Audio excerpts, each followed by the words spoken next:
Hello. मैं आशा करती हूँ कि आप सब लोग सुरक्षित हैं, अपने परिवार के साथ हैं और खुश हैं। और चिंता मत करो अगर आप कर रहे हो। अगर ज़्यादा पढ़ाई नहीं हो पा रही अभी, धीरे धीरे हो जाएगी। और इतना तो मुझे पता है, आप जितना मैं आप लोगों को जानती हूँ, कि थोड़ी बहुत शरारत और मौज मस्ती तो चल ही रही होगी। चलो, तो आज हम सीखते हैं गवर्नमेंट के बारे में। जब मैं ये वर्ड बोलती हूँ गवर्नमेंट, तो आपके दिमाग में क्या आता है? सोचो।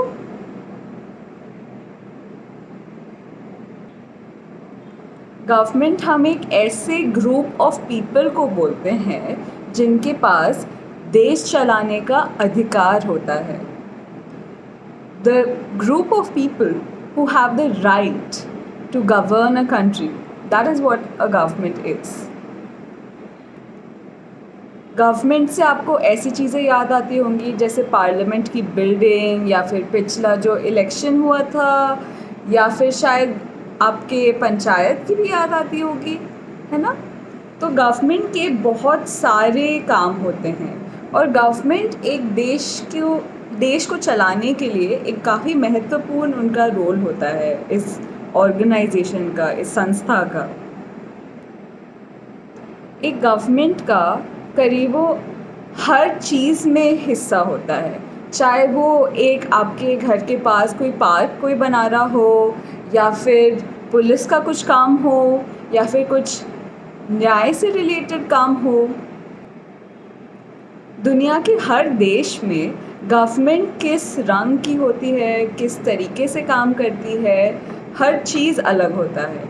हमारे देश में जो गवर्नमेंट है उससे कहते हैं लोकतंत्र, डेमोक्रेसी। लेकिन अगर हम हमारे खुद के देश इंडिया के हिस्ट्री को देखें तो हमें ये भी समझ में आएगा कि पहले बहुत सारे जगहों पे डेमोक्रेसी नहीं हुई करती थी हमारे देश में। पहले राजा महाराजा, रानी वगैरह ये सब लोग चलाते थे एक देश को, या फिर देश के बहुत सारे हिस्सों को।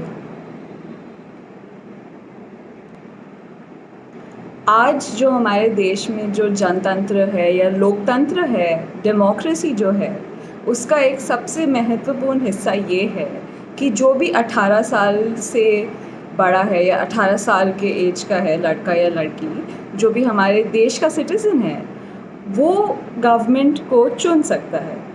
आप जाके अपना वोट दे सकते हो जिस भी पॉलिटिकल पार्टी को आपको देना है, और उससे गवर्नमेंट बनती है। और जैसे हमने देखा है इतिहास में, जब राजा रानी चलाते थे अलग अलग जगहों को, और तब कुछ अच्छी चीज़ें होती थी और कुछ बुरी चीज़ें होती थी, वैसे ही आज भी हमारे लोकतंत्र में कुछ चीज़ें अच्छी होती हैं और कुछ चीज़ें बुरी होती हैं। और गवर्नमेंट का काम होता है ये सब कुछ संभालना। और ये भी हम जानते हैं कि ना कोई रानी या राजा परफेक्ट होते हैं, ना कोई गवर्नमेंट। तो इसलिए ये जो हर 5 साल में अलग अलग जगहों पे चुनाव होते हैं, ये एक ऐसा चीज़ होता है जिसके थ्रू अगर आप खुश नहीं हैं आपके गवर्नमेंट के परफॉर्मेंस से, तो आप फिर आप कोई नए किसी पार्टी को वोट कर सकते हैं ताकि वो पावर में आए, और फिर वो देश अलग ढंग से चला सकती है। गवर्नमेंट के तो वैसे और बहुत सारे काम होते हैं, और उनके बारे में बहुत सारी अच्छी और बुरी चीज़ें होती हैं। लेकिन अभी हम आगे बढ़ते हैं और देखते हैं कि गवर्नमेंट के जो 3 महत्वपूर्ण भाग होते हैं, नेमली जुडिशरी, लेजिस्लेचर एंड एग्जीक्यूटिव, इनके बारे में हम थोड़ा जानते हैं। तो सबसे पहले एग्जीक्यूटिव को हम क्या बोलते हैं हिंदी में? हम एग्जीक्यूटिव को बोलते हैं कार्यकारी शाखा। जुडिशरी को बोलते हैं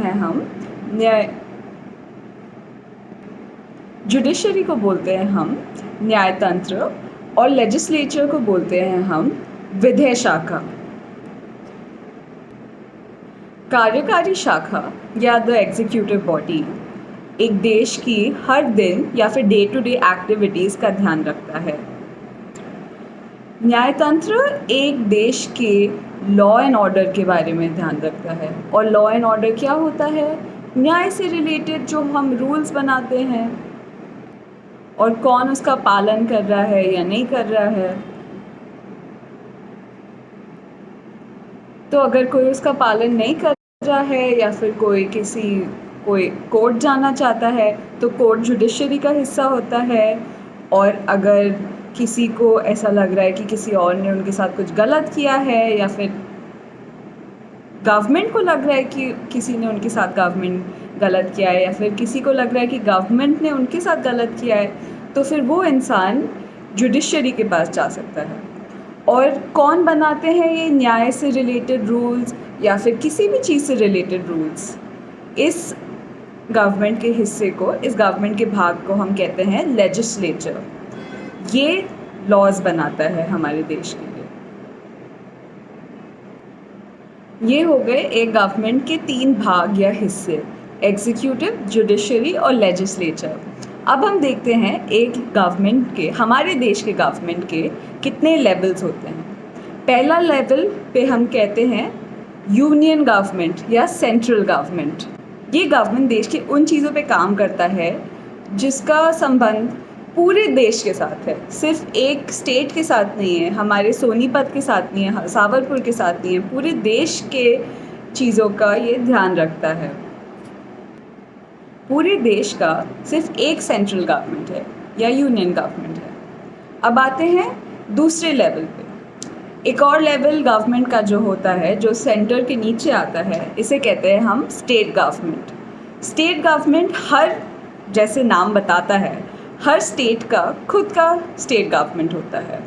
तो जैसे सेंट्रल गवर्नमेंट सिर्फ एक होता है, स्टेट गवर्नमेंट सिर्फ एक नहीं होता एक देश में। तीसरा गवर्नमेंट का लेवल को हम लोकल गवर्नमेंट बुलाते हैं। ये स्टेट गवर्नमेंट के नीचे आता है, स्टेट सेंटर के नीचे आता है। तो लोकल गवर्नमेंट में जो काम करते हैं लोग, उनका सारा काम डिस्ट्रिक्ट या गांव के लेवल से संबंधित होता है। चलो अब हम हमारे देश के संविधान या कॉन्स्टिट्यूशन के बारे में पढ़ते हैं। ये एक बहुत ही मोटी और भारी किताब है जिसमें हमारे पूरे देश के लॉज के बारे में लिखा है। हर चीज़ के बारे में इसमें लॉज होते हैं, जैसे एक गवर्नमेंट कैसे बनती है, कैसे चुनाव होते हैं, या फिर जो फंडामेंटल राइट्स है हर इंडियन सिटीज़न के पास। फंडामेंटल राइट्स हम आगे जाकर और ढंग से समझेंगे।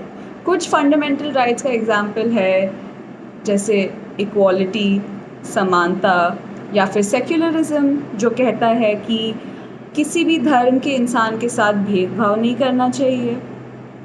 हमारे देश का संविधान 26 जनवरी 1950 में India's constitution came into effect on 26 January 1950। इसका क्या मतलब हुआ? India's constitution came into effect on 26 January 1950, यानी कि 26 जनवरी 1950 से ये किताब जिसमें लॉज बने हैं ये लागू है हमारे देश में। जल्दी से गिन के बताओ मुझे, तब से कितने साल हुए? चलो अब हम फंडामेंटल राइट्स के बारे में पढ़ते हैं। हमारा संविधान हमारे देश के हर सदस्य को कुछ फंडामेंटल राइट्स देता है, यानी कि हर सदस्य को हमारे देश के कुछ ऐसे अधिकार होते हैं और अगर कोई भी इनके अधिकारों का उल्लंघन करे तो ये इन्हें कोर्ट में ले जा सकते हैं रिड्रेसल के लिए, रिड्रेसल या निवारण के लिए। फंडामेंटल राइट्स को हम मौलिक अधिकार भी बुला सकते हैं। सबसे पहला फंडामेंटल राइट होता है राइट टू इक्वालिटी। इसके हिसाब से किसी भी सिटीज़न ऑफ इंडिया को डिस्क्रिमिनेट नहीं किया जा सकता on the basis of caste, religion and gender. हर इंडियन सिटीज़न को ये हक है कि हर इंडियन सिटीज़न को ये हक है कि उनको डिस्क्रिमिनेशन ना फेस करना पड़े किसी भी स्फीयर में, चाहे वो जॉब में हो या स्कूल में हो या कॉलेज में हो। दूसरा हक, दूसरा मौलिक अधिकार है राइट टू फ्रीडम।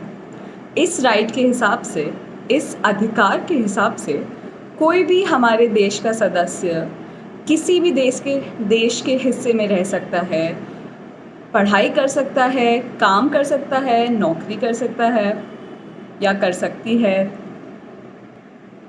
चाहे औरत हो या आदमी हो, बड़ा हो या छोटा हो, सबके पास अधिकार है। अगर उनके साथ कुछ अच्छा हो या बुरा हो, वो उसके बारे में बात कर सकते हैं या फिर वो एसोसिएशंस बना सकते हैं, वो ट्रैवल कर सकते हैं एक जगह से दूसरी जगह। तीसरा मौलिक अधिकार या फंडामेंटल राइट होता है राइट अगेंस्ट एक्सप्लॉयटेशन। इसके हिसाब से कोई भी बच्चा 14 साल के कम उम्र का किसी भी फैक्ट्री या माइन कहीं पे भी काम नहीं कर सकता, और अगर कोई ये काम करवाए तो फिर वो जेल भी जा सकते हैं, because this is a punishable offence. एक और इसका हिस्सा होता है राइट अगेंस्ट एक्सप्लॉयटेशन का, कि कोई भी इंसानों का, कोई भी ह्यूमन ट्रैफिकिंग में एंगेज नहीं कर सकता या किसी से ज़बरदस्ती काम नहीं करवा सकता। चौथा मौलिक अधिकार को कहते हैं राइट टू रिलीजियस फ्रीडम। इस राइट के हिसाब से कोई भी हमारे देश का सदस्य कोई भी धर्म को फॉलो कर सकता है, एक धर्म से दूसरे धर्म में भी कन्वर्ट हो सकता है। जो भी इंसान का धर्म हो, इस राइट के हिसाब से वो फ्रीली उसे प्रैक्टिस कर सकता है या कर सकती है। पांचवा मौलिक अधिकार है rights related to culture and education. इस राइट के हिसाब से हमारे देश में कोई भी इंसान अपने लैंग्वेज, अपनी भाषा, अपने उस भाषा के स्क्रिप्ट को या फिर कल्चर को प्रिजर्व कर सकता है।